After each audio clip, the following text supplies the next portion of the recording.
Volodymyr Zelenskyy has landed in Washington. The European leaders, the head of NATO, the British Prime Minister join him there. How perilous is this moment?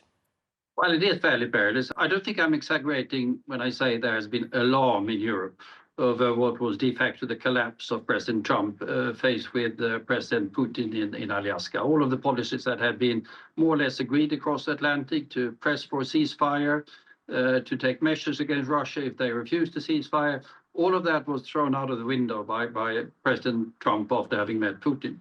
And then, of course, President Zelenskyy is coming to the White House.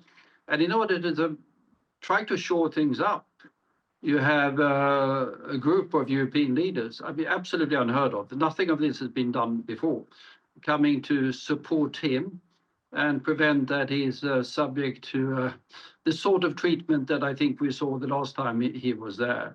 But it's the number of European leaders, putting everything else aside and rushing across Atlantic, is, I think, a good indication of the sense of alarm after the fairly catastrophic performance in Alaska. What is it specifically that went wrong with President Trump at that meeting? Well, everything seems to have gone fairly wrong.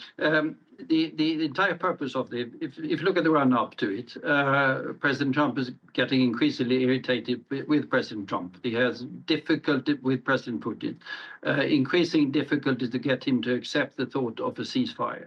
So then the idea was that, and that was an idea that came up with his envoy Witkoff was in Moscow, there should be a summit. And there were extensive contacts between the European leaders and Trump before that. And the consensus was, yes, now we're really going to press Putin into a ceasefire. And if he doesn't agree, measures will be taken. Now, coming out of that meeting in Alaska, after all of the bomber flyby and whatever else, there was nothing. I mean, ceasefire wasn't even mentioned. On the contrary, Trump says there is no ceasefire necessary. And seem to go along with the Putin approach, which is let the war go on until I can get Zelenskyy to agree to my terms.